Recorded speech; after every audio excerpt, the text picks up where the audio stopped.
গিন্নিমা, ও গিন্নিমা। তুই চলে এসেছিস রামু? আমি এতক্ষণ ভাবছিলাম রামু তো এখনো এলো না। আজ একটু আমার কাজ ছিল গিন্নিমা, তাই তো কর্তাবাবু বলেছিল আমি যেন তার জন্য খাবার নিয়ে যাই। হ্যাঁ রে, তোর কর্তাবাবু তো এখন খুব ব্যস্ত আছে, কয়েকদিন পরেই তো দোকানের হালখাতা অনুষ্ঠান। হ্যাঁ গিন্নিমা, আমি তো ভুলেই গিয়েছিলাম। তাড়াতাড়ি খাবারগুলো দিলে আমিও তাড়াতাড়ি যেতে পারতাম দোকানে। তুই খেয়ে যাবি নাকি দোকানে বসে খাবি? আপনি খাবার দিয়ে দিন, আমি পরে খেয়ে নেব। ঠিক আছে, তুই তাহলে একটু দাঁড়া, আমি তোর জন্য খাবার নিয়ে আসছি।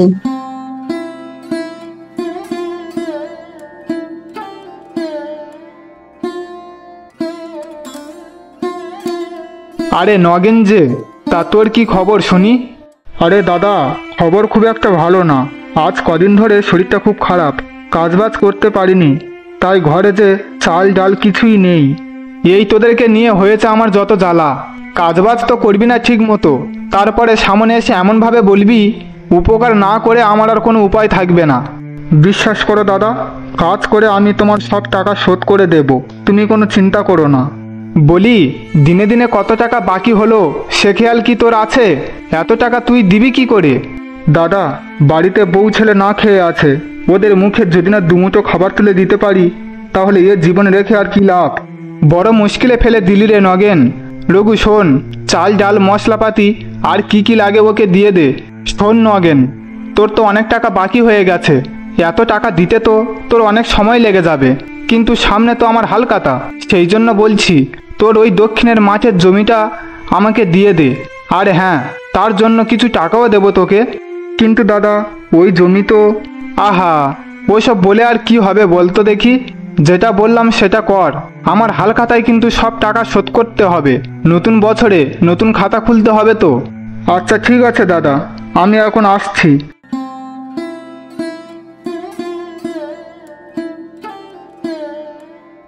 আচ্ছা, তোমাকে কত করে বলেছি এইসব হিসাব নিকাশ দোকানে রেখে আসবে, বাড়িতে নিয়ে আসবে না।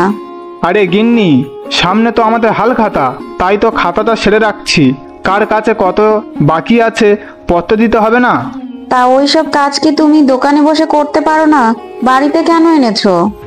আচ্ছা বাবা, ঠিক আছে, আমি রেখে দিচ্ছি। এবার বলো কি বলবে? ওগো, চলো না আমরা একটু সাধু বাবার কাছ থেকে ঘুরে আসি। আমি শুনেছি ওই আশ্রমে যেই সাধু বাবা আছে উনি নাকি খুব ভালো, অনেক কিছু জানে উনি। আবারও তুমি ওসব কথা বলছো? আমি বলি কি, ওইসব সাধুদের ওপরে ভরসা করে কোনো লাভ নেই, কোনো কাজ হবে না আমাদের। আমি কিছু জানি না, আমি কাল ওই সাধু বাবার কাছে যাব।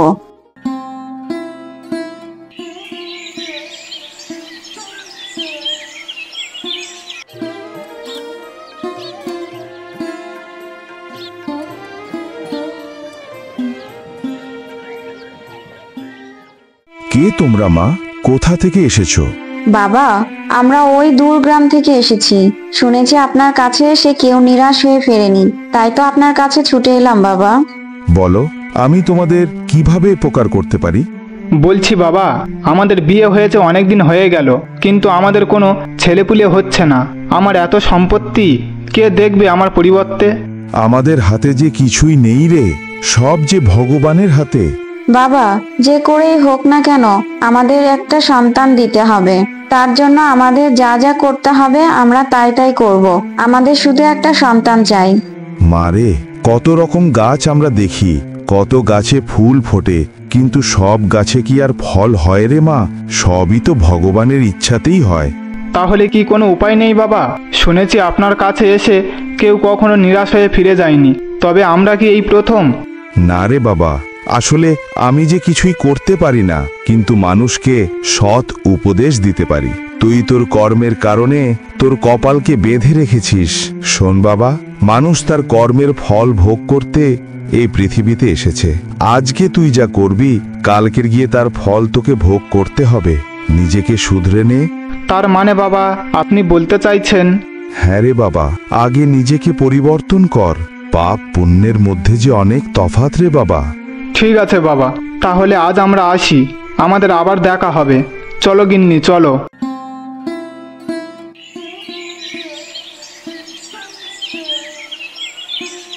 কর্তা, আমি তো কিছুই বুঝতে পারছি না। এবারে সবাইকে যার যার সঠিক হিসাব দিচ্ছেন। এত টাকা পয়সা দিয়ে কি হবে রে রামু? আমার যদি খাবার লোক না থাকে? আজকের আপনার কথা শুনে আমার সত্যি খুব ভালো লাগছে কর্তা। আর হ্যাঁ শোন রামু, কালকে তুই সবার বাড়িতে গিয়ে সবাইকে জমির কাগজগুলো ফিরিয়ে দিয়ে আসবি। আমার কি নিজের জমি জায়গা কম আছে নাকি? অন্য কারোর জমি জায়গা আমার লাগবে না। ঠিক আছে বাবু, আপনি যা বলছেন তাই হবে। আরে দাদা, কোথায় গিয়েছিলে? এই তো গ্রামে গ্রামে হালখাতার পত্র দিয়ে বেড়াচ্ছি।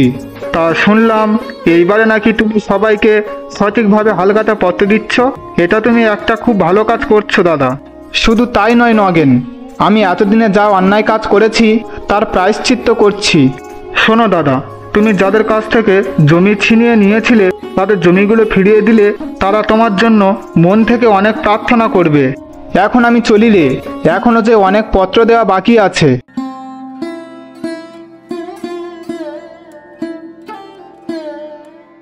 কিরে রতন, তুই কি তোর কাগজপত্র সব ঠিকঠাক ফিরে পেয়েছিস? হ্যাঁ হ্যাঁ দাদা, সব ঠিকঠাক পেয়েছি। তোমাকে যে কি বলে ধন্যবাদ জানাবো। তুমি মানুষ না, তুমি দেবতা। আরে না রে, আমি সামান্য একজন মানুষ। জানি না জীবনে কত পাপ কাজ করেছি, কত মানুষের কষ্ট দিয়েছি। তোমার জন্য 3 গ্রামের সব লোক ভগবানের কাছে প্রার্থনা করবে। আচ্ছা আচ্ছা ঠিক আছে, এখন তাহলে তুই আয়, আমার অনেক কাজ বাকি আছে।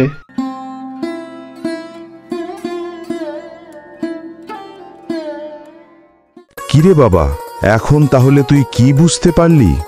বাবা, আমি আসলে কোনো কিছুই বিশ্বাস করতাম না। সব সময় মানুষের সাথে খারাপ ব্যবহার করেছি, কিন্তু এখন আর আমি কারোর সাথে খারাপ ব্যবহার করি না। এখন শুধু ভগবানের সেবা করতে চাই। পবিত্র মনে ভগবানের কাছে কিছু চাইলে তিনি কখনো ফিরিয়ে দেন না। বাবা, আমি যে মা হতে চলেছি, জানি না কিভাবে কি হয়েছে, কিন্তু আমরা জানি এই সব কিছু আপনার কাছে আসার পরেই সম্ভব হয়েছে। আমাদেরকে আশীর্বাদ করুন বাবা, আর আমাদের সন্তানকেও। শোন বাবা, এখন তুই যেভাবে তোর দোকান সংসার চালাচ্ছিস সেভাবে চালাতে থাকিস। বাবা, এখন 3 গ্রামের মানুষ আমাকে তাদের প্রার্থনাতেই রাখে। আমিও এখন তাদের সাথে কোনো রকম খারাপ ব্যবহার করি না। বেশ, এবারে তাহলে তোরা যা। আশীর্বাদ করি তোরা তোমাদের সন্তানকে নিয়ে সুখে শান্তিতে সংসার কর। বন্ধুরা, আমাদের এই ভিডিওটি তোমাদের কাছে কেমন লেগেছে?